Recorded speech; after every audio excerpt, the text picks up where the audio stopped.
Right guys, happy Sunday everyone, and welcome back to some virtual baking. And before we even start looking at the ingredients, we're just going to turn on our ovens. So 160 degrees please. Fan. 160.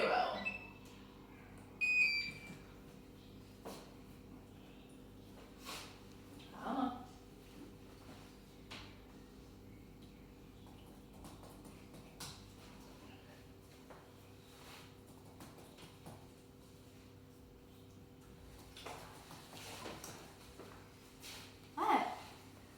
Penny's in a rush. There's no rush. We're not going anywhere for another few weeks. So everyone, oven's on 160 fan, and make sure you have a rack in the middle of your oven. We have a question already. Oh, someone yes, just said fan. Fan. That's it. The one we can hear go whoosh, whoosh, whoosh, whoosh, whoosh, whoosh, whoosh, whoosh, whoosh. That's fan. Who's Peruvian in London? I don't know. Okay. That's So fan. If your oven doesn't have fan, it's probably pretty old. That's fine. But then you need to have it at 165 or 170. So fan basically makes it hotter. Right, so 160 fan or 170 non-fan. So no whoosh, whoosh, whoosh, whoosh, whoosh, whoosh, whoosh. Right, guys. Before we get cracking on our baking, we're gonna start by preparing our tins.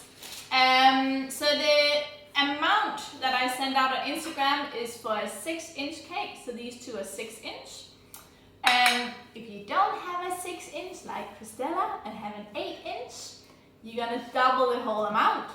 If you're not sure what size your tin is, we're gonna see what happens. Also, if you only have one tin, that's fine. It's just gonna bake for a bit longer, then you're just gonna split it once it's baked. But either way, no matter your tin size, you need to grease it. My good friend, the organic cake release spray, give it a good spray on the sides and the bottoms.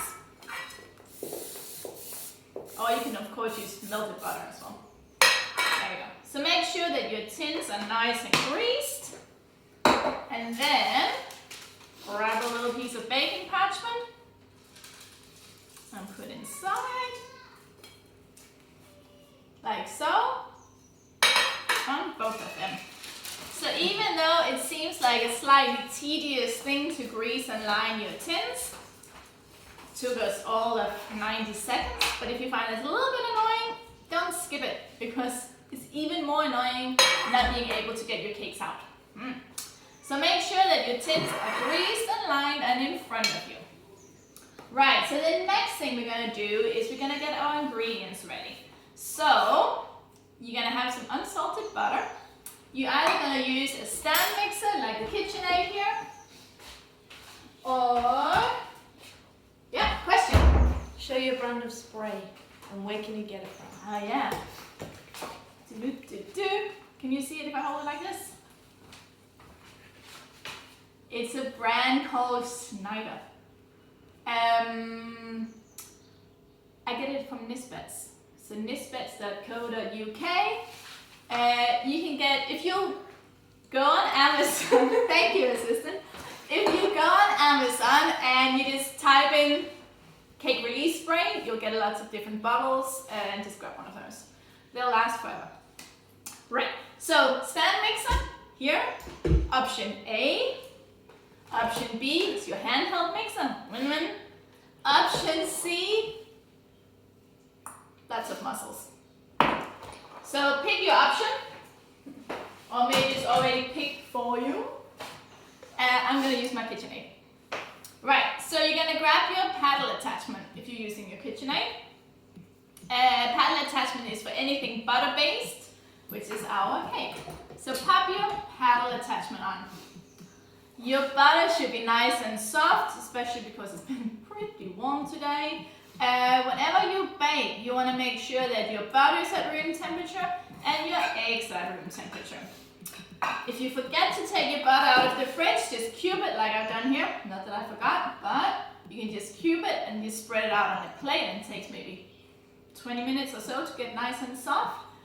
And eggs, I keep my eggs out of the fridge, which is perfectly fine.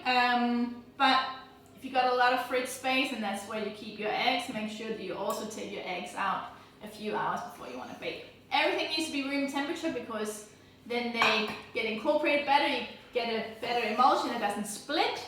So try and get everything at room temperature. Right, so I got 125 grams of unsalted butter, I got 125 grams of caster sugar, 2 medium eggs. Over here I got 125 of plain flour. If you don't have plain flour, you can use self-raising. But if you are using plain flour, we're gonna add a little bit of baking powder. A teaspoon. So a teaspoon is an actual measurement, so make sure that you grab a teaspoon measurement, make sure that it's level, and just pop it into your flour. And then we just need a pinch of salt. It's always nice to add a bit of salt when you bake because it brings out the flavor. So a pinch of salt goes in. Just a little bit more. There we go. And just stir your raising agent and your salt into your flour so it's nice and dispersed. There we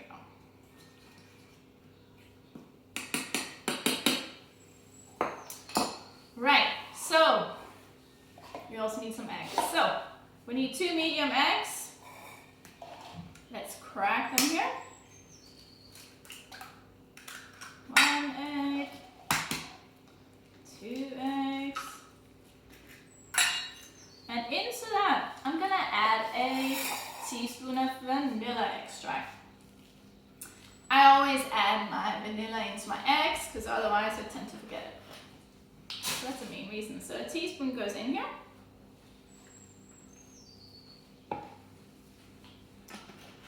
And try and use vanilla extract, not essence. Extract is made on the beans, so it tastes good. Essence is made on chemicals, so it tastes nice. And just whisk it up a little bit. So the egg is nice and whisked, broken down together with your vanilla. Right, let's get cracking. So into my bowl, I'm gonna add unsalted. Any questions? All good? Awesome. So get your butter in here. You know how I said the butter has to be room temperature? It also means like don't take it out like, I don't know, 8 hours before because it can also get too soft, especially with the weather we seem to be having during this lockdown. You don't want it to like go completely melted on you. You want to make sure that it holds its shape when you squish it, right? So not too soft. Right, so for now, I'm just adding my butter and my caster sugar and my Kitchenaid. And we're gonna cream it. When you turn on your Kitchenaid, it's gonna get a little bit loud. Make sure you always start at the slower setting just until your sugar is incorporated into your butter. And then we're gonna take it up to a medium setting. Don't go all the way up to 10, there's no need for that. So low setting to start.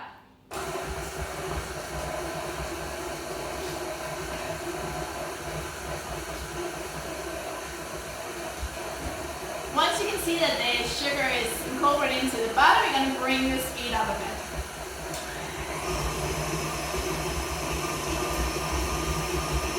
So this takes about 5 minutes in my Kitchenaid. It's probably about 8 to 10 if you're doing a handheld mixer. And depending on how strong you are, it's probably like 15-20 minutes by hand.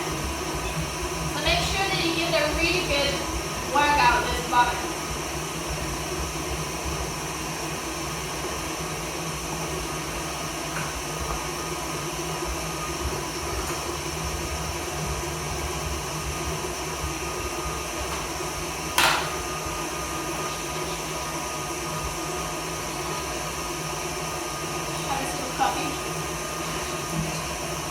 So ever so often you need to make sure you scrape down. So basically, if I have a look at my paddle right now, it's kind of hard to see because it's quite bright in here. But if you look at your own paddle, you see that the mixture is, my long-armed assistant is going to show this. You're going to see that the mixture is a little bit lighter at the top of your paddle and it's a bit more yellow towards the bottom. So top and bottom. I'm going to point what's top and bottom here, so I don't think my assistant knows. So it will be lighter up here because it's at the bottom of the bowl, and up here will be a bit more yellow. which basically means that this part of your batter is being worked harder than this part. We want everything to be worked equal amount, so we're going to scrape it down. Yes? Can you ever beat at this stage, or the longer the better? Hi, Pearl. You can overbeat if you just keep going, especially if it's a warm day, because then your butter starts melting on you, which you don't want. So it's about 5 to 7 minutes in your Kitchenaid max, I would say. Because what's happening right now, what you want to achieve is you want to cut all these small air pockets into your butter, which is what your caster sugar is doing. So when the pockets expand, your cake looks like a sponge, hence the name, Victoria Sponge. But if you just keep going, your butter is just melting and it's not creating any pockets. It's a bit too warm, because the Kitchenaid also heats up your butter a bit. Right, so your mixture looks like this. Make sure you scrape everything down into the bottom of the bowl.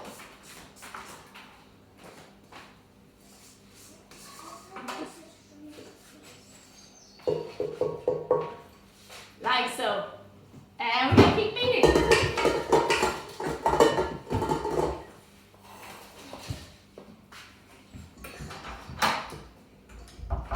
It's feeding time with the soup.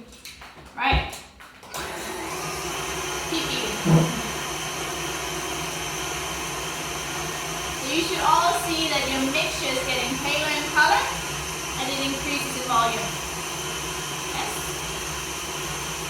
Maybe. I think I mean yes at this point. I know you. Take that as a yes.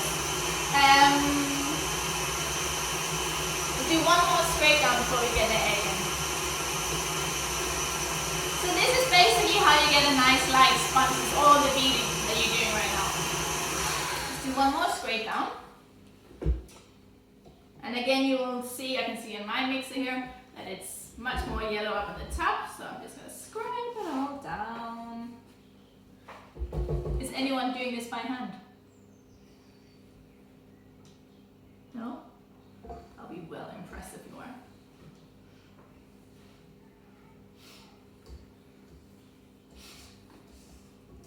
So you see how this is also, remember how I said in the beginning, this is the creaming method, because you're creaming your butter and your sugar together, and basically it ends up looking like whipped cream. Hence the name. So creaming method to look like whipped cream. Beat it for 2 minutes, and then we're going to start getting the egg in. Beat away.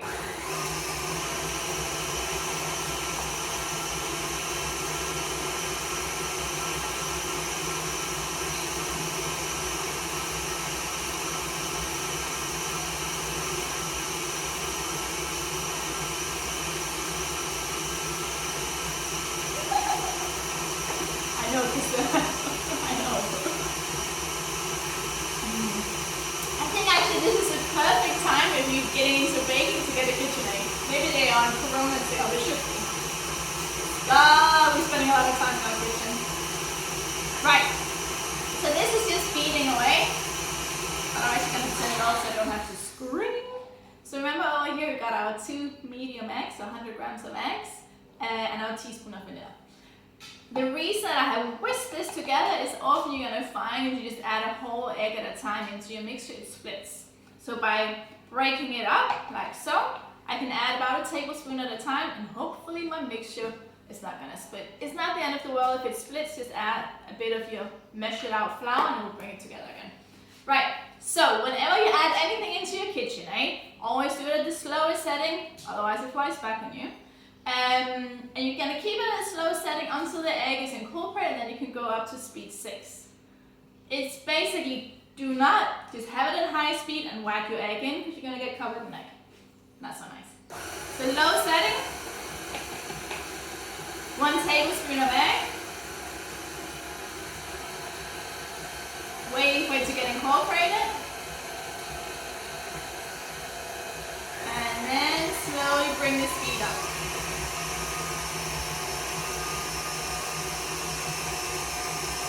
And I'm not adding any more egg into my mixture until the first bit has been incorporated. Patience. Now I can't see any more egg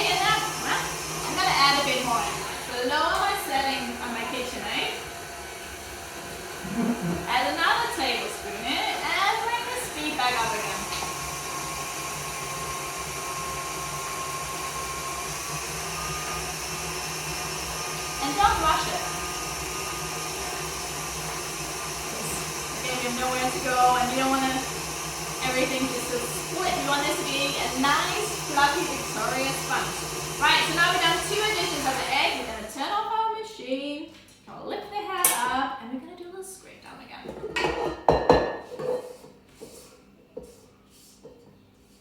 Get everything down so everything gets equally worked.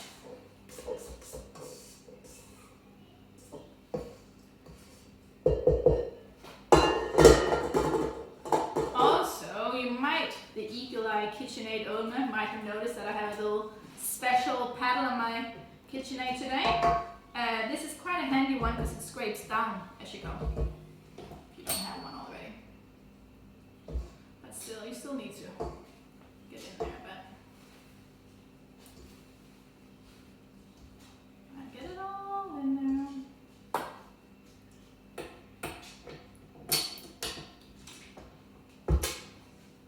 So, I'm gonna get the mixer back on. Right, gonna lower the setting again. Come on, there we go. Another tablespoon of egg.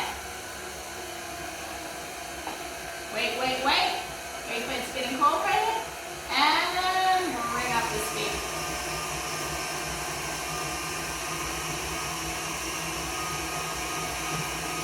And now this all needs to get incorporated so you don't see any more egg in there.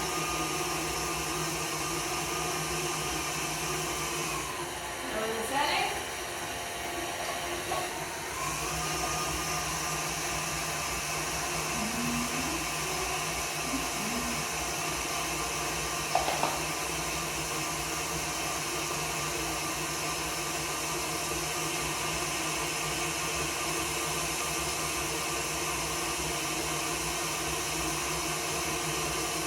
Right. And don't get impatient towards the end and just wipe the rest of the egg in. Yes, I know, because that's when it splits.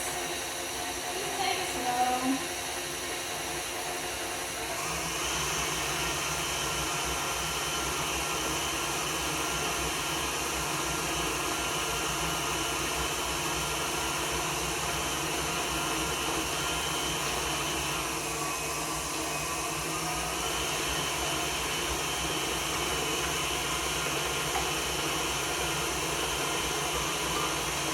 So if you like the speed of the Kitchenaid, enjoy it right now, because as soon as we get the flour in, we're not going to go very fast. It's only up until we get the flour in that we're using the medium speed on the Kitchenaid.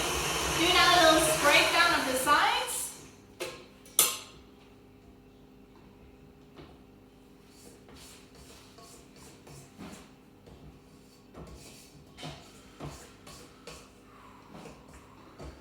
So all of your eggs should be in now. Check.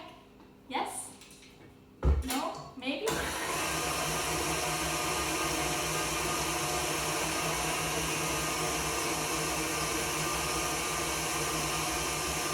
Right.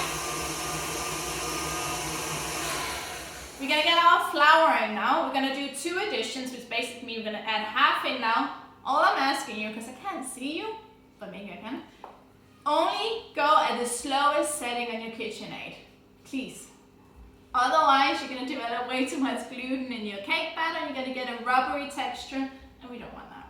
So add half of your flour in. This is easier done when your Kitchenaid is off. So half of your flour goes in. You can eyeball it. Slow setting. And just keep your mixer going until the flour is incorporated. Like with the eggs, turn it off, the other half goes in. Question, yes? Oh. What about with the handheld? Just turn it off when you add the flour in. So bzzz, turn off, half of it, bzzz, turn off, half of it. Does that make sense? I hope it makes sense. Basically, it's just so it doesn't go flying everywhere. I'm just trying to keep your kitchen relatively clean. Relatively.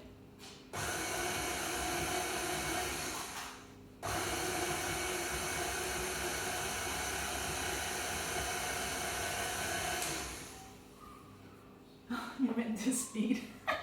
Sorry. Always speed 1, whether it's a handheld mixer or your KitchenAid. Just speed 1. Right. Sorry. We're gonna scrape it on. So once you have all of your flour in, just turn it off. Don't keep going. And I know that it's really mesmerizing looking into your KitchenAid and it goes around and around and around, but don't. Get that out of your system when you're creaming your butter and your sugar together. Right, so just scrape it all down into your stand mixer or your bowl.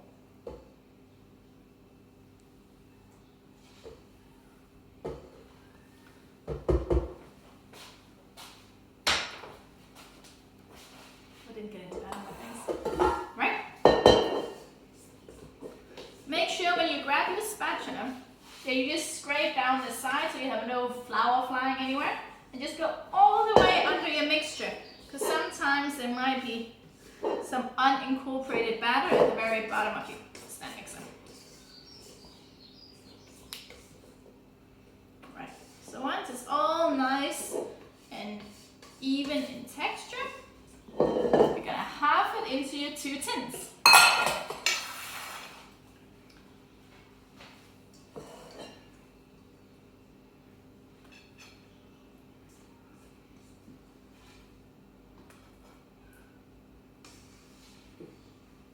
Or your 1 tin if you're just using one.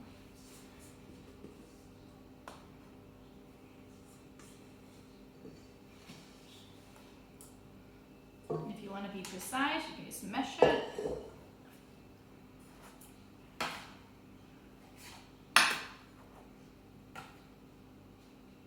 Ooh, well, you can't see my scale, but it's so precise.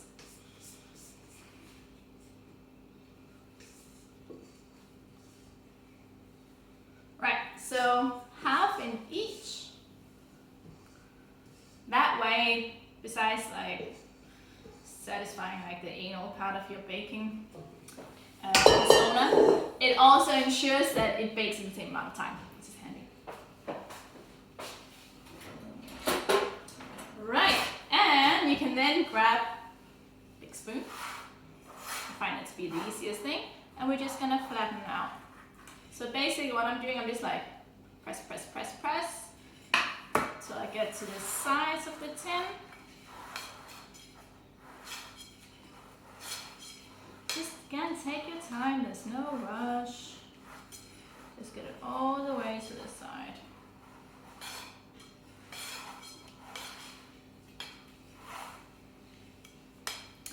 If you don't know the size of your tin, don't ever fill your tin more than probably 50%. Even if you like thinking, oh my god, it'll definitely fit, it'll be fine, it'll be fine. It won't be fine. It'll just go everywhere and you'll be like, ah. So just no more than 50%, please.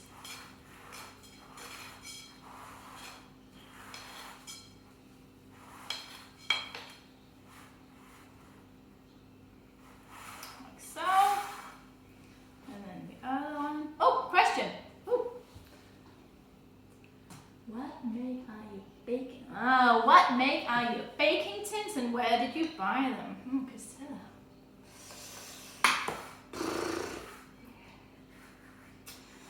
I feel like I need to ask the audience for that answer. Maybe. Nisbets? Nisbets, you can probably get them. They're quite nice tins. Huh? Nisbets. Oh, okay, Marshall is adding some info here.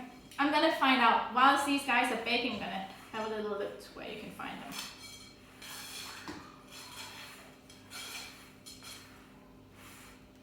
How's it going, guys? Are they looking good? Is your batter looking good? Not split?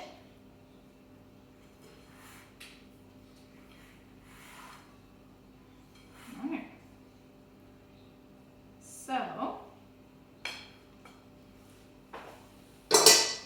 I'm gonna pop them in the oven. So mine are 6-inch cakes.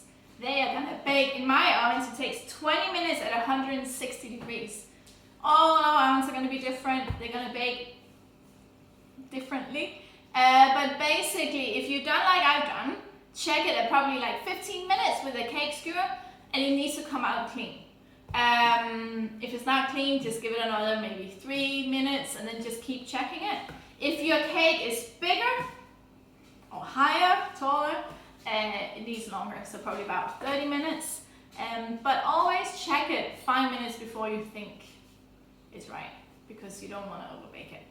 So I'm going to pop them in the oven. I'm going to set my timer for 20 minutes. I'm going to go offline, and then I'll be back here, and hopefully you'll be back here in 20 minutes. And I'm going to show you how to make a chantilly cream and how to layer the cake. So 20 minutes from now, I'll see you back here. Any questions?